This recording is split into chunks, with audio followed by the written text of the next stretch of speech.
Welcome to The Shift Show with Adriana Bucci. Join me every week to learn all about narcissistic abuse recovery, healing from physical and emotional pain after the abuse, and everything else to do with toxic people and how they affect your physical, emotional, and mental health. And no, you are not the crazy one. Thank you so much for tuning in to today's episode. Let's get right to it.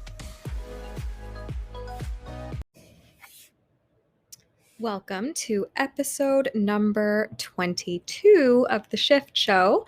This episode is an Instagram live that I did on my Instagram page. If you are not following me, you totally should. It's at Let's Get Your Shift Together, all one word.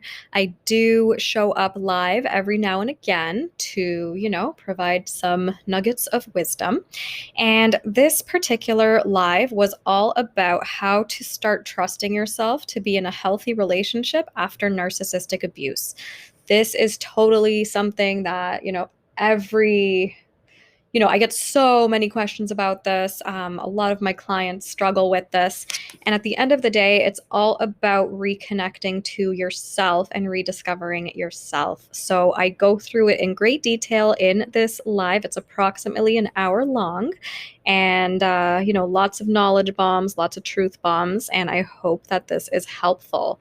And I will add some links on how you can work with me in the description of this podcast recording. I offer one-on-one coaching. I have a new program coming up in September that, you could apply today to save some money on that. I also have a course called Transform Your Pain. There are payment plans for that as well. It's a self-paced digital course. You don't have to talk to anybody. There's no live coaching with it. It's just all at your own pace.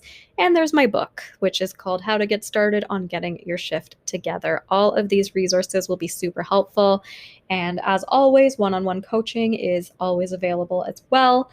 And, it's great to have someone guide you along the way of your healing journey, keep you accountable for doing the work and give you that feedback that you need. Like, we don't realize how important having feedback is on our healing journey until we actually receive feedback from somebody that we are trusting to help guide us on our healing journey. So if that's something that you're interested in, I would definitely encourage you to sign up for one-on-one coaching.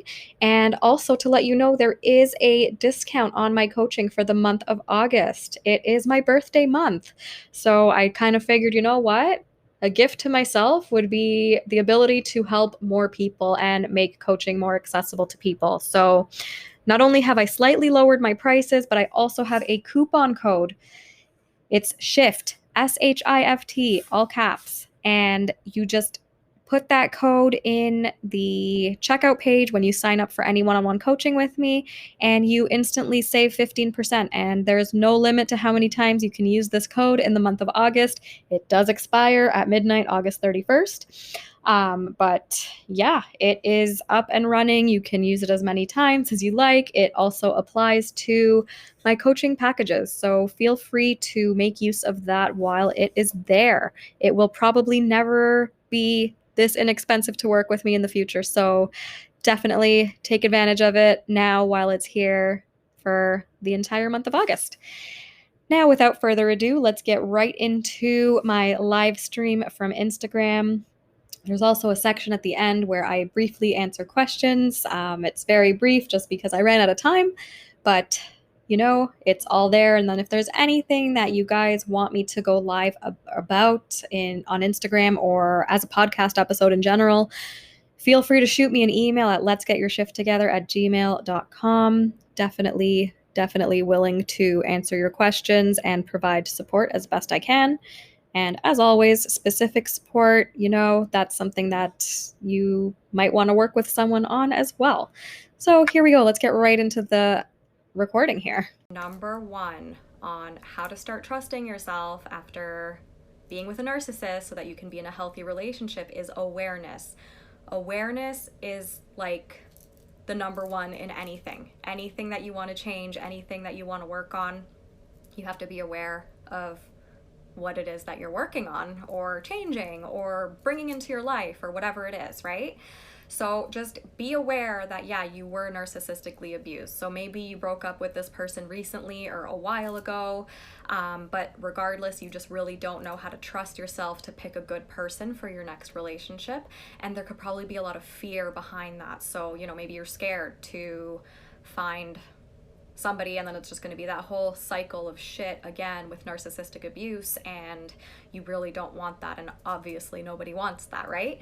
So just be aware of that, right? It's not like it's not bad, it just is what it is. This is how you're feeling, this is how you're thinking, and that's it. And it's normal to feel that way, and it's normal to think that way, and it's normal to have these self-sabotaging thoughts of like, well, shit, like I didn't get it right the first however many relationships it's been. Am I doomed for life, right? And it's totally normal and okay to have these types of thoughts and feelings and emotions, and just allow them to be there and just be aware of them. And if this is coming up after a particular relationship, like let's say it's your most recent relationship, notice if there have been any patterns in previous relationships as well, right? So has this pattern played out before? Have you been in this type of relationship before? Have all of your exes kind of, put you through this thing, and now you're starting to think that you're either crazy or losing your mind or just not fit to be in a relationship yourself? And, chances are that if you don't trust yourself for something new, you have seen this pattern over and over in previous relationships, and you've maybe even seen this pattern in like your family of origin. So there's a huge link there between being raised by narcissistic or emotionally unavailable parents and narcissistic abuse in your relationships when you are an adult. So awareness is number one. So think about your previous relationships, right? Like, do you have this narrative in your head of like, well, I know how to pick them, and the truth is you don't know how to pick them. And, were your previous relationships also toxic? Did they end badly? Did you notice that pattern? So the very noticeable pattern of narcissistic abuse is the love bombing stage, so the very beginning. So I think it's called idealize, devalue, and discard. So that's the idealized phase is when they start love bombing you. You're the most amazing person, your soulmates, you're amazing. The devalue is when the mask starts to come off, and the discard is basically the end of the relationship where you're no longer useful for the narcissist. So I'm going to go through what these signs look like just so we're all aware, because that's important. Awareness is key. And make sure you're aware of these signs so that you can know the next time you meet somebody what to look out for, especially in the beginning stages. This is going to be number one, right? So, and then we'll get into like how you heal and all that, and how you start to trust yourself and deal with the emotions behind that. So we'll just start with the facts first. So the beginning stage, idealization, love bombing, the soulmate stage, the win you over stage, whatever you want to call it. This is the beginning of the relationship with the narcissist. And I like calling it relationship because it is shit. It is just such a shitty type of relationship to be in. So they're going to start love bombing you. They are going to say whatever it takes to hook you in. You're going to go out for great, really nice, expensive, extravagant dinners. They might get you flowers every week. They might give you gifts every now and again, like grand gestures, just all these things that they can do at the beginning to hook you in. And it's going to feel like a whirlwind. And, you're going to have these feelings of like, wow, no one's ever been this nice to me before. Like, this is amazing. I really like this. I feel so special.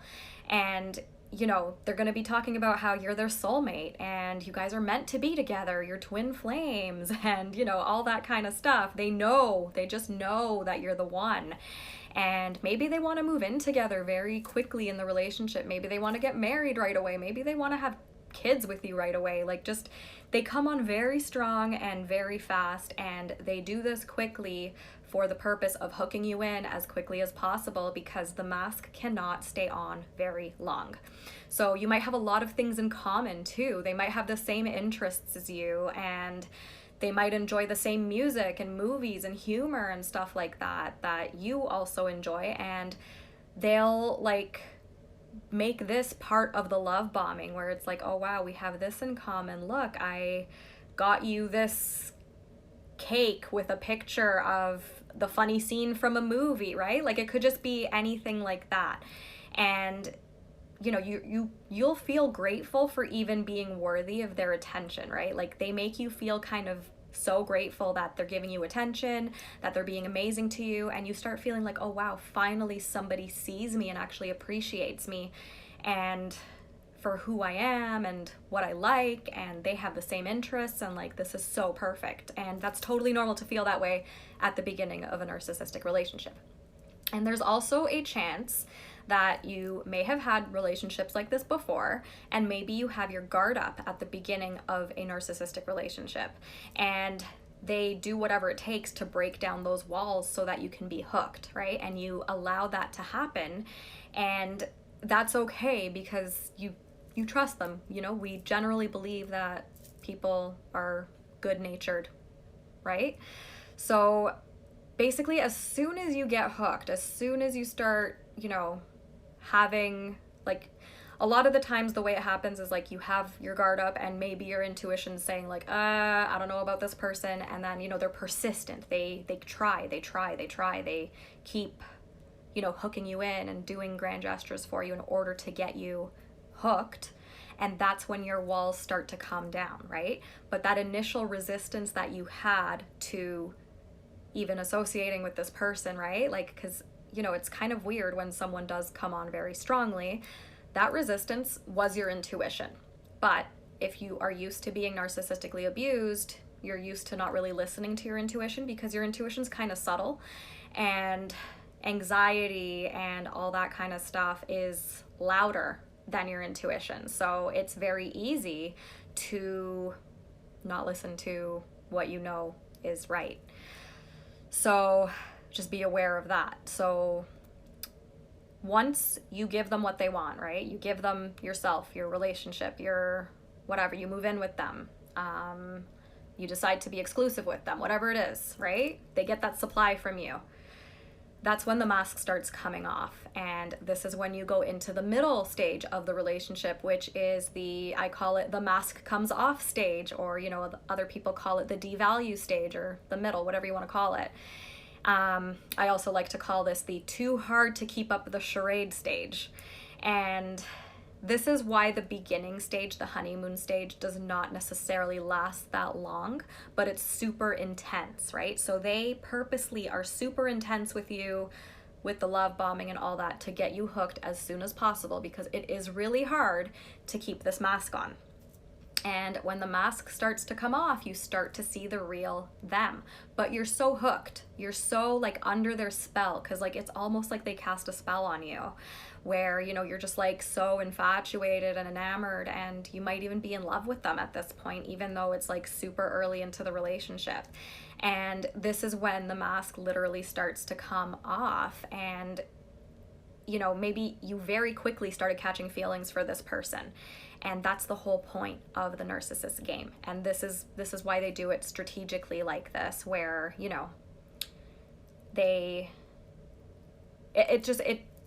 it's so strategic, like it's so manipulative that it's like they hook you in, they get you hooked, and then shit starts getting real. They start really showing you who they are, and it's like they don't come with this warning. Like, I put it in a post the other day that no narcissist comes with a warning tattooed on their forehead that says, I'm about to fuck up your life in ways that you would never imagine, right? Because if they did, you wouldn't bother getting involved with them. So this is where having that self-trust comes into play. And, like when this mask starts coming off, you might start noticing like little things. So maybe at the beginning, they had all these grand gestures that they did for you. They started to, like, they took you out for really nice dinners, and then maybe that stops, right? And then you ask them like, oh, why aren't we going out for dinner today? Because, we just did that last week. So what's going on? Like, why did things change? They might turn it onto you and say, oh, do you think I'm made out of money? We can't afford to go out to dinner all the time. And it's like, okay, well, that's reasonable. But like, we never had this conversation about the fact that like you can't afford to do this anymore. So it's like you kind of expect that the grand gestures are going to continue, or maybe they sent you flowers once a week for whatever reason, and that suddenly stops, and then they start telling you that your expectations are too high, or you're too demanding, but like they're the ones who put this expectation onto you, and just like the there's just so many inconsistencies with the devalue stage. And they start to gaslight you and pick fights with you. And, you know, there's just a total lack of consistency. So at the very beginning of the relationship, there was a ton of consistency, but they can't do that. They can't do that. It's when you're giving them the supply that they want where they kind of will have that consistency. And, you know, maybe you had some boundaries that you didn't know you even had, and those boundaries start to get pushed away or disregarded by the narcissist. So it starts off very subtly, and you're so infatuated by them that you kind of don't start catching it right away, and you do start blaming yourself, agreeing that, okay, maybe it is my fault, whatever.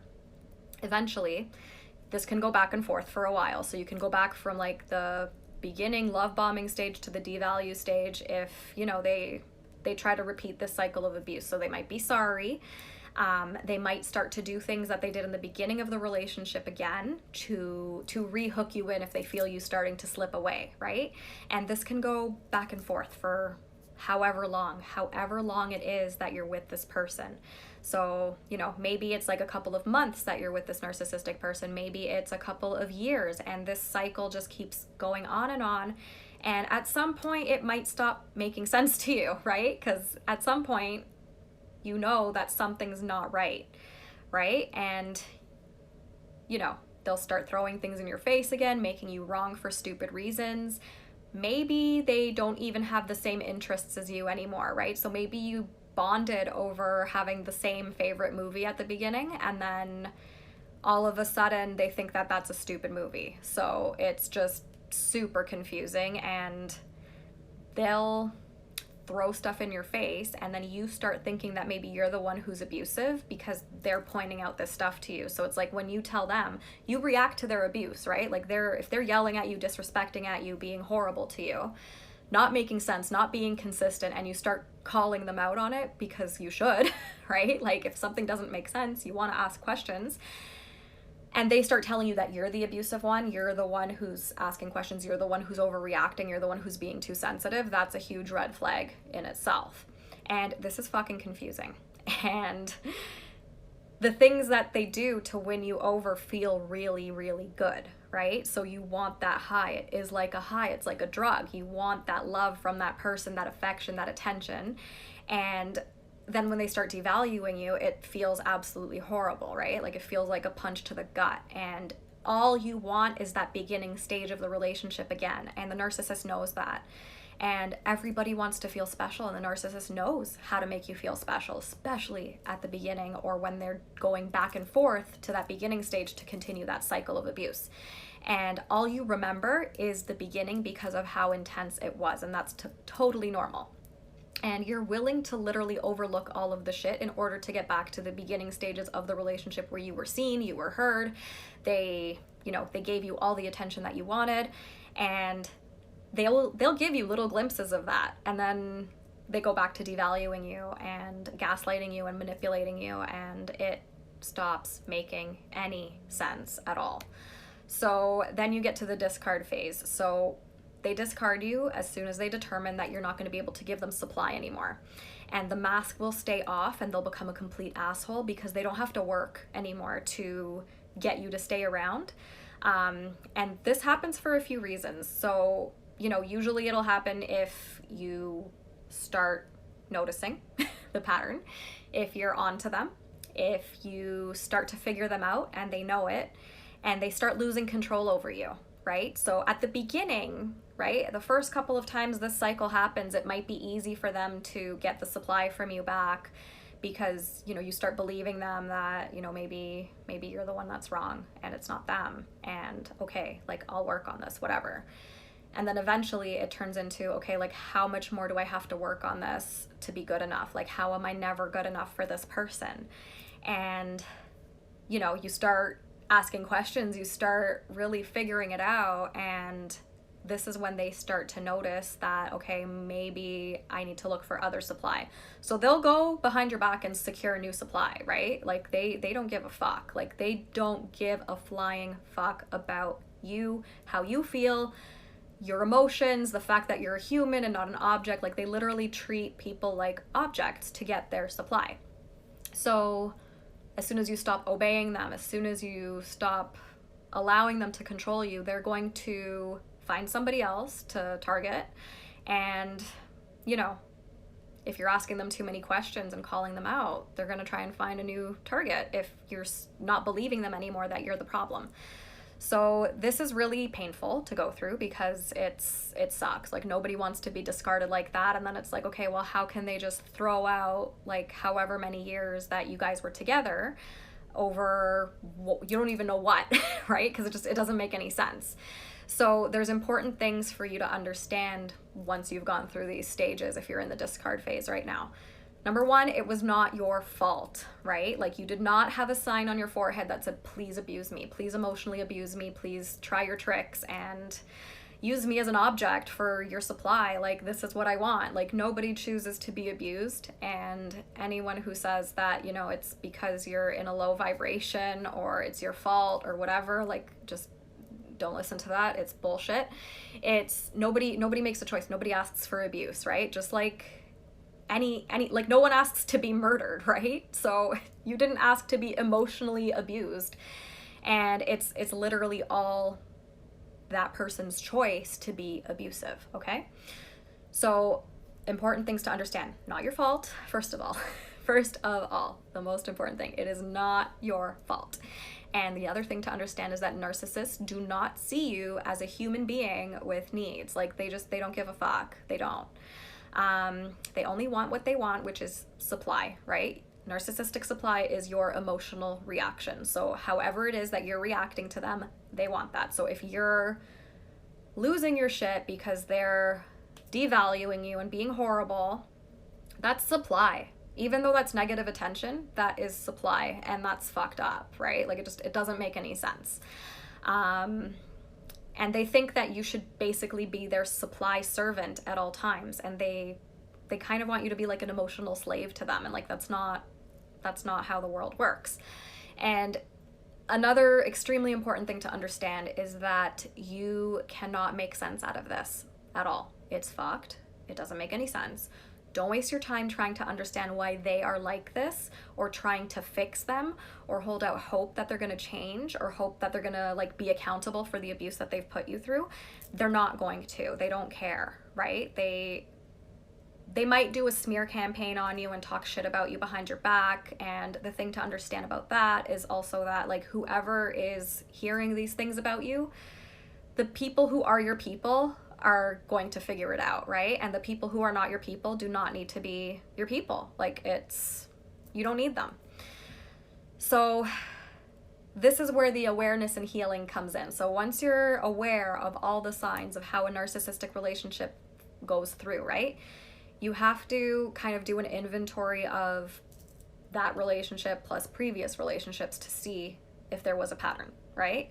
And kind of compare notes of the beginning stages of the relationship, right? Like, think back to the beginning of these relationships and try and remember if there was any kind of like resistance that you had at the very beginning of being with this person, right? That was your intuition. Just be aware of this.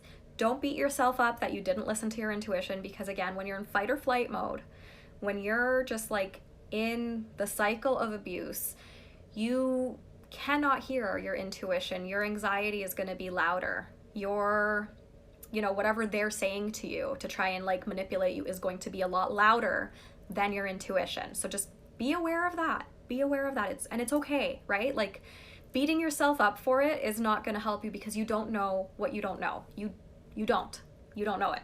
And that's okay. But now that, if you're here, if you're watching this video, now you're starting to become aware, and that's like a huge step. Like, just watching this live stream is you doing the work, because you're trying to make yourself aware of stuff. And you want to figure out how to trust yourself in order to get into a healthy relationship.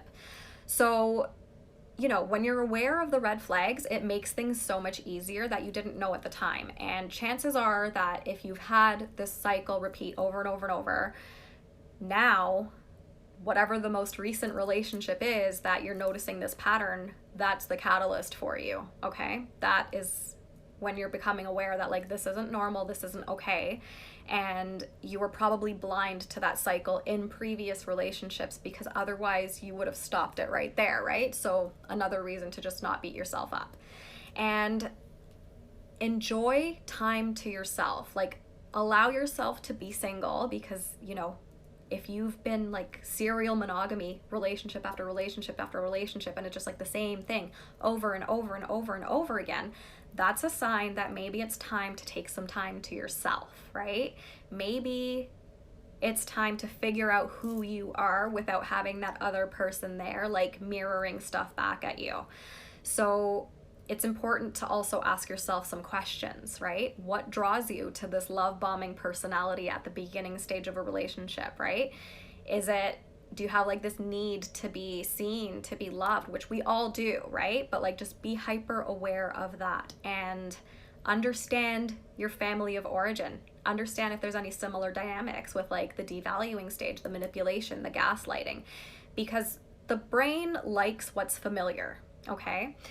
So if you've been raised by narcissists, okay, or if there's toxic people in your family, and this is what you know from birth, from in the womb, from childhood, that is what you know. And you can't blame yourself for not knowing different, okay? So just be aware of that. It doesn't mean you're gonna fix your life overnight, right? Just things to ask yourself, things to understand. And if there was a similar dynamic in your family of origin, that's important to understand as well, right? Like for me, I had no idea that my family of origin was completely fucked until I was breaking up with yet another narcissist, right? So this happened, I'll tell you a little bit of my story. So it was 2014 where, like the very beginning of 2014, I was breaking up with another guy who had very similar, you know, the relationship kind of played out very similarly to my previous relationships. So that love bombing stage was like ever present. And if anything, this one love bombed me even more, right? And this one, I think just the fact that this one was even more intense and one of the shortest relationships I've ever had, but the intensity of the love bombing stage just really ignited my confusion to the point where I actually had to Google his behavior.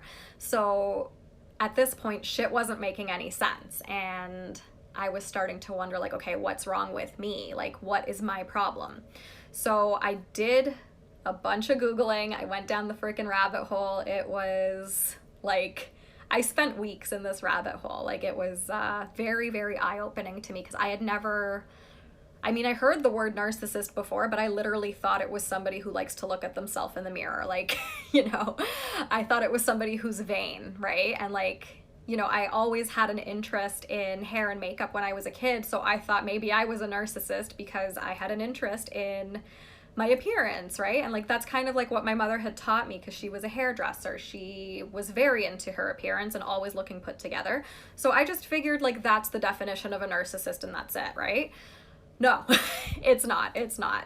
It's actually more insidious than that. And like, you can be a vain person who gives a fuck about what they look like and still be a good person, right? Like, that has nothing to do with anything. It has nothing to do with your character. It's just something you prioritize, and that's okay, right? Like, if that's something that you think is fun, like, that's cool.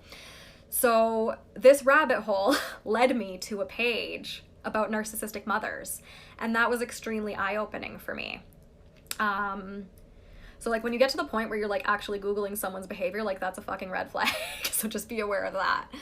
And it's not like, you know, like, I blamed myself for like the previous relationships, but like, whatever it was in this particular relationship, maybe I was a bit older at this time. Maybe I had a little more maturity. I don't know what it was, but, or maybe it was just the fact that he was so intense and the relationship started so quickly and ended just as quickly and intensely as the beginning stage.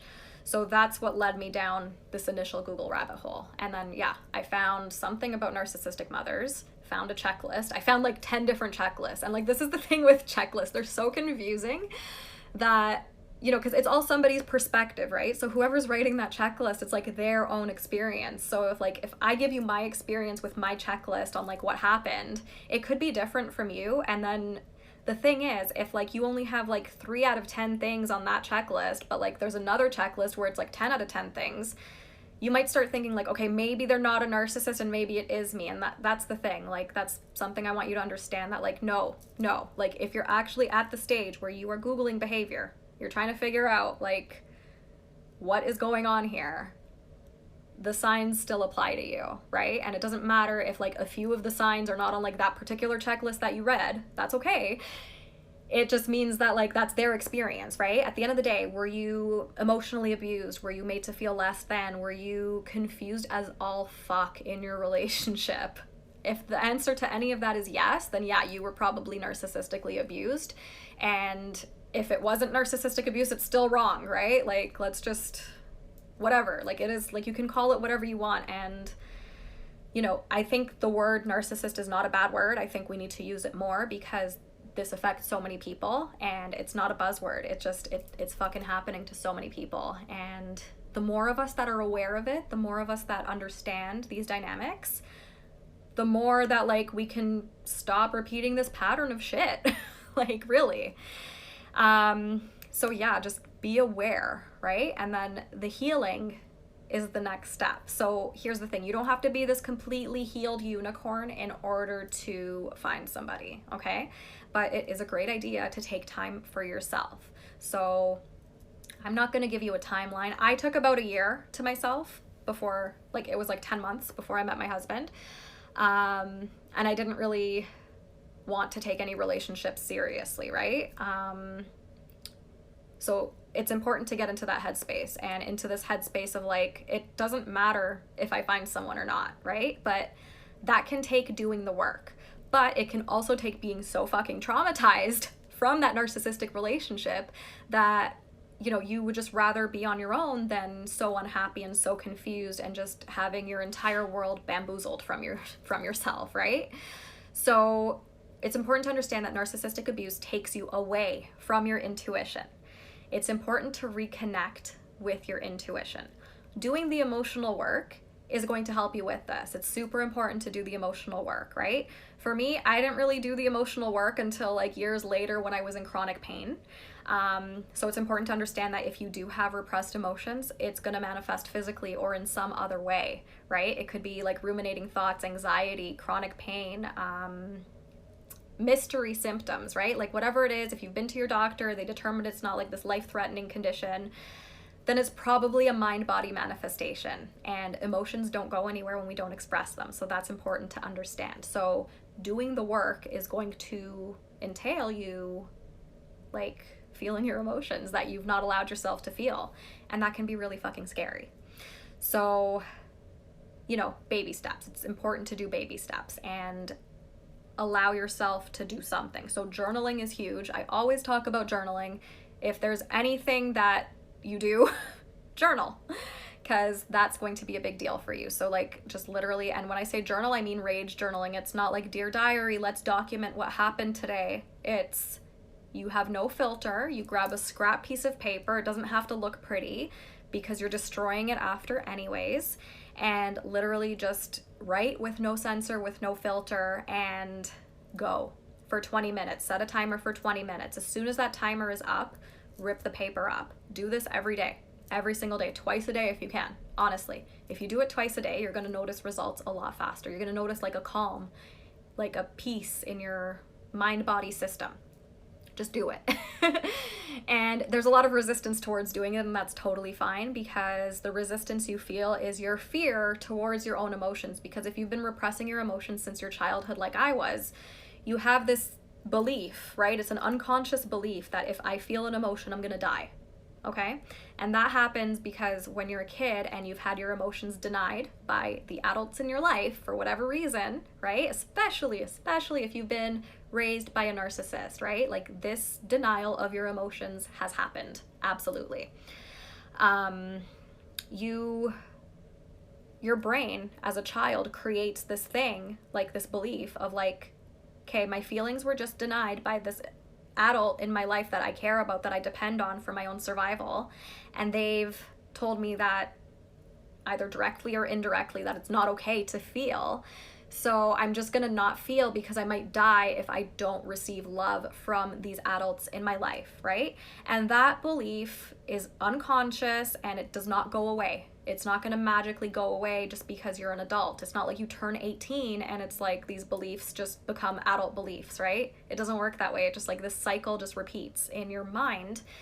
Well, unconsciously in your, whatever you want to call it, your subconscious mind, obviously, duh, oh my gosh.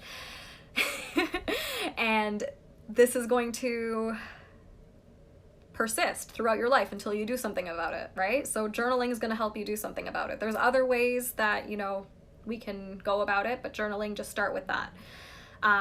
Don't deny how you feel. If you are still upset that this happened to you, and maybe this happened to you a few years ago, right? But you didn't allow yourself to feel upset about it a few years ago, where does that upset go? It just stays in your body, right? So if that comes up while you're journaling, while you're doing this like self-reflection, allow it. Don't deny how you feel, right? Because the feelings come up in order to come out. So if you feel like you need to cry about it, that's okay, right?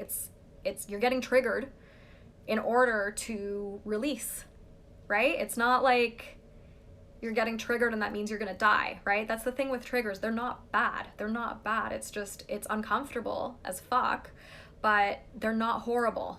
It's not a horrible thing. It's literally like your mind-body system is reacting in order for an emotion that's been repressed to come out of your body, because they just get stored in your body and then again, you end up with pain or mystery symptoms or whatever. So as you do the work, you know, you can seek support, right? Like it's a great idea to seek support on doing this kind of work, right? Because that's, if you have someone keeping you accountable, right? If you have somebody who's there, who is confirming that you're doing the work right? So you're not like gaslighting yourself, so that you're doing it at a good pace, that you're not like re-traumatizing yourself, or you're not going too slowly. Like it's so valuable to have somebody there. And this is why I'm a coach, okay? Like I've been through this. I know exactly, you know, how it feels to be discarded by a narcissist, to be discarded by your family of origin.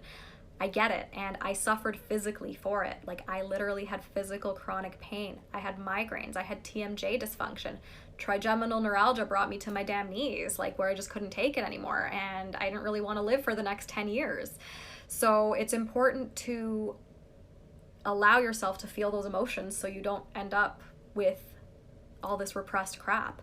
And, you know, my own healing journey is what basically inspired me to do the work that I'm doing now. So if this resonates with you and you want support, definitely book something with me. I'm actually offering 15% off for the month of August. So you can just go to the link in my bio, use coupon code SHIFT when you book a one-on-one session with me or package, and you'll save 15%. And you know, it's super valuable to just have that one-on-one support as you go through this work, right? You can do it on your own, you totally can, but you know, if you want that one-on-one support, it exists, it's there, it's out there. There's free support groups out there too.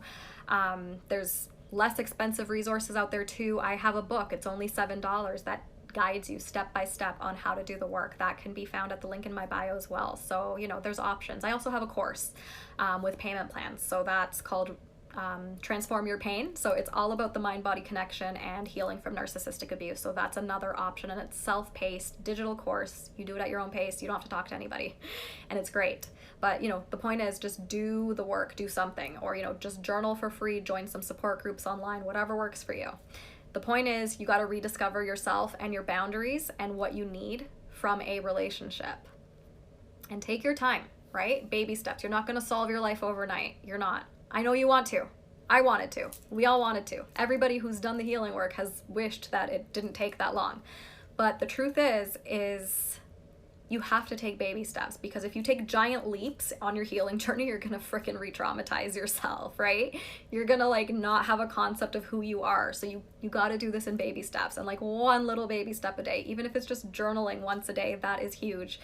Being present for this live stream is another baby step, right? Like following pages like mine is a baby step, right? Like you're getting this knowledge, and like that's amazing.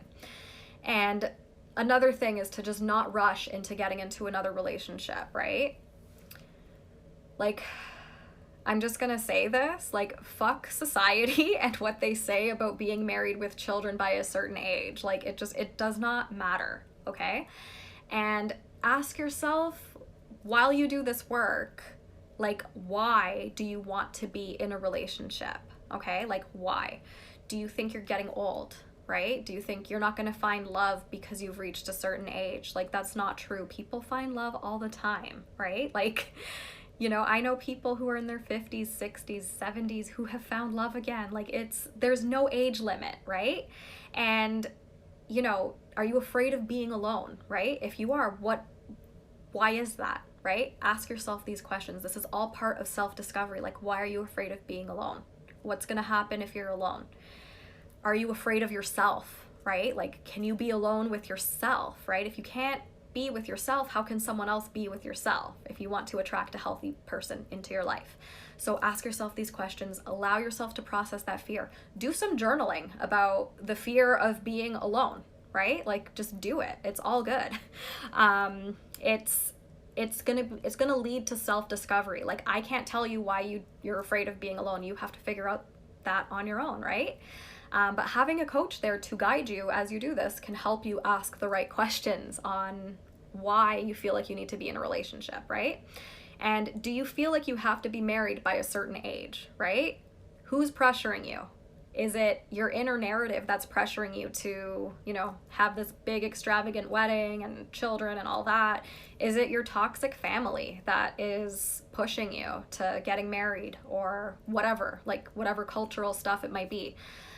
Ask yourself these questions and understand that you don't have to follow the life script. Like, the life script is literally you go to school, you go to university, you get a good job, then you get married, you have 2.4 children and a white picket fence. Like, that's not how your life has to go. It's not, and that's not what everybody wants. But I think a lot of people just think that they want that because that's what society tells us we want. But it doesn't have to be true, right? You can take your own path in life.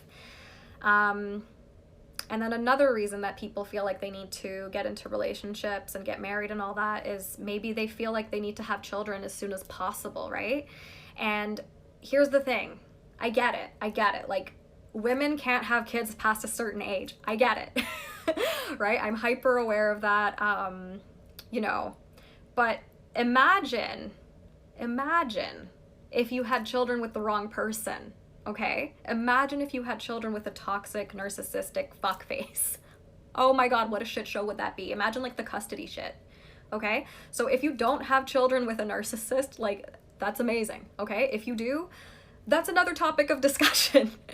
That's like a whole different live that I can go into. I don't have children with a narcissist, but as a child of a narcissist who was alienated from their other parent, I get it. Like, it's a fucking shit show, and you don't want to bring children into this mix with an unhealthy person who is committed to misunderstanding you and making you their basically slave for narcissistic supply. So do you want to have that person? Like, just imagine your ex, okay? If you have a toxic narcissistic ex, imagine if you had kids with them. Holy shit, right? Is that worth it for the rest of your fucking life, right? Going through custody shit with this person, having to see them, having to be reminded of them, all that kind of stuff. Like, is that worth fucking up your life? Like, is that worth the emotional toll that that's going to take on your life, right? So if that is not something that you want, to have children with a narcissist, right? What's a year of healing? What's another year of healing, okay? Not that it's going to take you a year, but what's a little bit of time that you're going to spend on yourself, right? Even if it does take you a full year to heal, right? And here's the thing, the healing journey never ends, right? You don't have to be healed to get into a relationship with a normal person, but spend time on yourself, okay?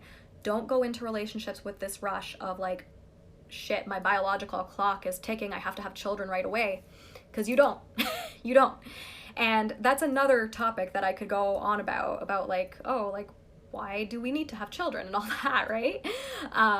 But regardless, if that's your main goal, like, you want to have kids with a good person who's a healthy person who's going to not fuck your children up, So just be aware of why you feel like you need to rush to be in a relationship. Just be aware of it. And be honest. Be honest about it, right? Like, what are your reasons? Be honest about them. It's okay to want children, right? It's okay to want to have companionship. It's okay to want someone to share your life with. All of that is okay, but just know the whys, right? Like, just know.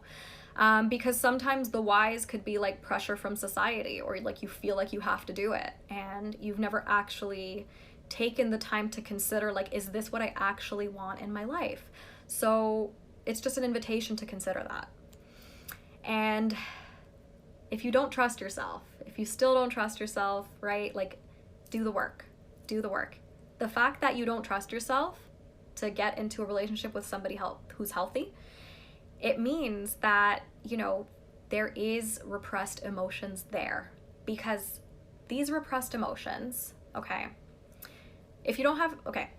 let me rephrase this. If you don't trust yourself, it means that there is emotional work to do, okay? And like I mentioned earlier, where do these repressed emotions go? They go nowhere. They stay stuck in your body. Like for me, it was chronic pain, okay? So they can totally manifest as pain. They can manifest as anxiety, mystery symptoms, fatigue, your mind racing, etc. Whatever it manifests as, like it could be something that you've gone to the doctor for and they can't find out what's wrong with you, right? So this kind of like bodily discomfort is a manifestation of your repressed emotions. And if you don't deal with your emotions, you do not grow as a person, okay? So you want to grow. Otherwise, why would you be here, right? A lot of people don't want to grow, and that's okay, right? Like they can just stay stuck wherever they are, and that's cool. They're gonna just figure out when they need to figure it out, right? Narcissists, they don't think they need to grow. They don't think anything's wrong with them. So don't even think that like, oh, maybe I can convince the narcissist to grow with me. No, you fucking can't. No.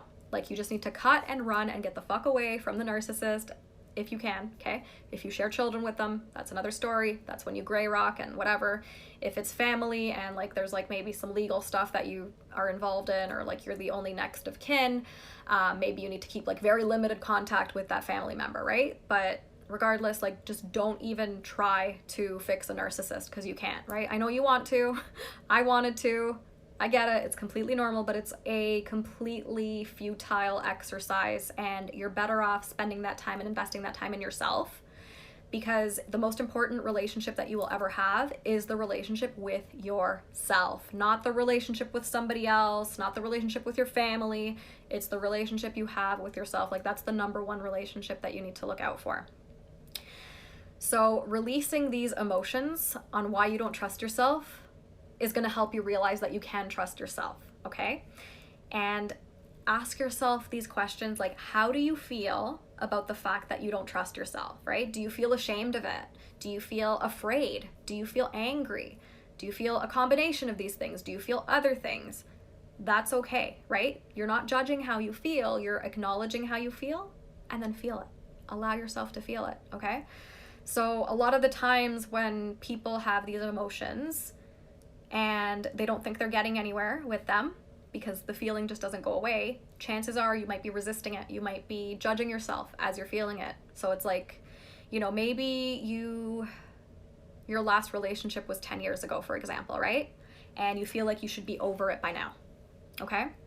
But if you didn't allow yourself to feel the emotions that you had with respect to this relationship 10 years ago, that's 10 years worth of emotions that are stuck in your body, and these emotions have had nowhere to go. So by judging yourself for having an emotion for something that happened 10 years ago, you're not going to get anywhere. So you might experience that emotion, you might feel it, but as long as you're judging it and making stories about it and making yourself wrong for it, it's going to stay stuck in your body, okay? So just be aware of that, and you're not going to be able to allow yourself to fully express that emotion. So take the judgment out, and if you're still finding yourself judging it, find the emotion behind that judgment, okay? And again, journaling, the rage journaling that I mentioned, is going to be super helpful for figuring out what your emotions are, because even if you can't name it, that's okay. Like just It's okay. You don't need to name every, like, the ego, the mind is obsessed with labels. Like, we want a name for everything, and that's human nature, and it's okay. But try and get to a point where it's like, okay, like, I feel something. I don't know what it's called, but that's okay. And I'm going to allow myself to feel it. And then just feel where it is in your body, right? Because emotions are physical. It's energy in motion, emotion, energy in motion.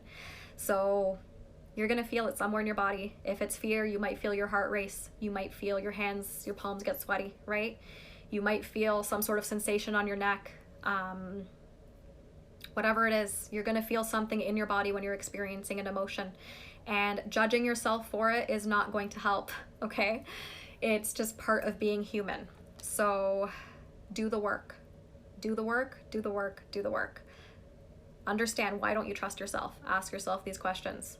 Understand that you have things to unlearn, and that's okay, because you've probably learned bullshit growing up, and this is why you're continuing this pattern in your adult life with narcissistic people. Practice self-compassion, right? Understand that you've been through a lot. You've been through a traumatic event. A relationship with a narcissist is pretty fucking traumatic. And give yourself that self-compassion to understand that, like, okay, this is something horrible that happened, and I can heal from it. It's not like you're doomed for life just because you've been involved with narcissists. You're not doomed for life. You can heal. You just have to understand that and do the work and commit to doing the work. And a lot of the times it's like, how much pain are you in? If you're in not enough pain, right, you're not going to want to do the work. It's human nature, because the work's difficult. It's not fun. But once you get to that point where it's like you're done suffering, you're done attracting these types of people into your life, you're going to want to do the work. And understand that this wasn't your fault, okay? It's okay to make mistakes as you do the work. And another tip is to date yourself. You might have no idea what you want out of a relationship, and that's okay. And that's why it's a great idea to date yourself, right? Like, one of my clients told me about this concept of dating yourself, and it's just such a good idea. It's like, take yourself out to dinner if you're not under freaking lockdown anymore. Or cook yourself a meal and, like, just eat with yourself and, like, just understand, like, yourself. Like, get to know yourself. Get to know what you like, what you dislike, what your boundaries are, because that's important. What are your priorities? What exactly do you want out of life? And is this exactly what you want out of life, or are you just following some kind of life script? Priorities, boundaries, just get to know yourself on, like, a deep level, because when you know yourself, you start trusting yourself. But when you've been in this loop of, like, just being constantly around people, distracting yourself from yourself and from your emotions and from whatever, you're not going to know who you are, and that's okay, right? It's okay. Just be aware of that. And then there's steps you can take to start learning who the fuck you are. And then when you're ready, once you've done some of the work, right? You don't have to, like, fully do the work and, like, be this healed unicorn, right? But, like, take some time to yourself, do the work, date yourself, understand who you are, what you want out of life, etc. And then once you're ready, put yourself out there. But don't put yourself out there because you're in your late 20s or your 30s or your 40s and, like, your clock's expiring and it's going to be the end of the world, and you're just going to settle for the next person who comes your way, and that's it. Like, like, don't put yourself out there because of that. Put yourself out there because you're actually ready to find that special someone in your life and, grow with them, okay? And go on adventures with them and whatever it is that you want out of a relationship. And understand that normal people do exist, okay? It might feel like they don't. It might feel like you're doomed to narcissists because that's all you've ever attracted. But once you've actually become aware of the pattern, you can actually start, like, noticing them from a mile away. And once you start doing the work, like, you'll know that normal people do exist, because you'll actually start attracting normal people into your life. Because, we attract people based on, like, our own level of, like, where we're at in life, right? So if we haven't done any healing work, chances are, and we're not aware of people and how they behave, we can repeat these cycles, right? So just awareness is huge. And partners who are willing to grow with you, they do exist. They're out there. And wait till you're ready to find them. Not because you need to, achieve these goals that society says that you need to achieve by a certain age.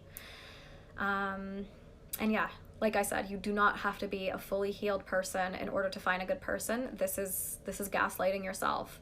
Narcissists put it in your head that you need to be the perfect source of supply for them, like a supply servant, and that is their narrative, but you might be believing this, that you need to be perfect in order to find the perfect person so you don't fuck it up.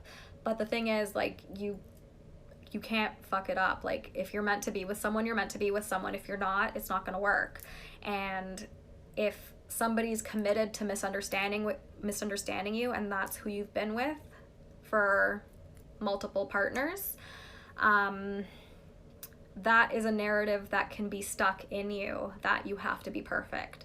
So doing the work and processing your emotions around this idea that you have to be perfect is going to help you to stop believing that you have to be perfect, because you don't have to be perfect at all. Like, normal people understand that people are not perfect, okay? Narcissists don't understand this. They expect people to be objects and, you know, cater to their every need. So that narrative is something that can be dissolved by doing the work. And, you know, date around, okay? Like, play the field, have fun, see what's out there, because this is going to help you learn what you like and don't like either, right? Because, like, you don't know what you don't know. So, you know, you might go out with one person on like 2 dates, and then you realize, like, oh, I really don't like this quality in a partner, so let me just end this here, right? Instead of dragging it on for however long, and then next thing you know, you're just like repeating the cycle of shit again. And like, yeah, be hyper aware of the love bombing stage. That is like the biggest advice that I can give you. The love bombing stage, because that's what happens right at the beginning. And if you've been, because there's situations, a situation I've been in, where you're friends with a narcissist, right? For a couple of years before you start dating, and then you realize they're a narcissist. They're gonna start love bombing you as well at the beginning of that relationship. So just be hyper aware, and be hyper aware that love bombing is not normal. It's not normal at all. Get the fuck out as soon as possible if you start noticing any type of love bombing, right? Like, it's one thing to, like, for like a nice gesture, like they, you know, maybe it's your birthday's coming up at the beginning of the relationship and they want to take you out for drinks, right? Like, that's normal. That's like any normal thing that anyone would do at the beginning of a relationship. But if they're like love bombing you, right? Like, there's a difference between being normal and, you know, doing gifts every now and again for like occasions or whatever. But when it's like extravagant and they're love bombing you, and you know, it starts to feel like the beginning stages of your previous relationships, that's when you know that you need to get the fuck out, okay? And if you have any type of resistance at the beginning stage of a relationship, pay attention. Pay attention to that resistance, because that could be your intuition. And just understand that if it smells like bullshit, it probably is bullshit, okay? If they tell you that you're soulmates, like, from like the first or second date or third, like, you know, the first little bit of dating, like, that's fucked up. That's not normal. And they're doing this in order to rope you in so that they can start controlling you. And yeah, just be aware of all that. And a few more things to consider. I think this is my last slide of notes. And then I'll go through whatever questions people have asked, if there's any. So only you can get yourself to trust yourself again, okay? Only you can create that trust. You can work with people to do it, but, you know, if you work with me, I can't make you trust yourself. I can give you the tools that you need to work through so that you can start trusting yourself, okay? But you can't go into this thinking like, oh, someone's gonna fix me, because you're not broken. There's nothing to be fixed, right? It's just you have things to unlearn, patterns to unlearn, and emotional work to do so that you can actually understand what it feels like to trust yourself and what it feels like to trust your intuition and to know what your intuition is. Doing the emotional work is going to help you achieve this. So whatever route you take on doing the emotional work, whether that is just journaling, starting with that, right? Or working with somebody or working with multiple people, like, that's okay too. It's okay to create your own support group. Like, if you want to work with a therapist, a counselor, a coach, a mentor, a spiritual advisor, a shaman, whatever, you want to work with all these people at the same time, that's okay. That is okay. There's no shame in that, because chances are you probably can't fall back on your family to help you work through this, right? You probably can't go to your friends about this because maybe they have no fucking idea what you're going through, okay? Maybe they're toxic themselves. Your family, just, you know, chances are they're toxic. If you were raised by narcissists, you want to just not go there, okay? But like, get a support group. There's nothing wrong with having support groups, with having people that have your back, and, you know, these services exist out there. So that is huge, huge. I cannot stress how huge it is to have support. And there's free support out there too. There are groups, there's Facebook groups of people who are in toxic relationships or getting out of them, where you guys can all support each other. One thing to be wary of, it could just turn into like a big vent session, but when you're done with the venting, move on, right? You don't have to stay stuck in certain situations just because other people are, right? Ooh, I have 2 minutes left. This is gonna end. So I'm gonna try to get to questions.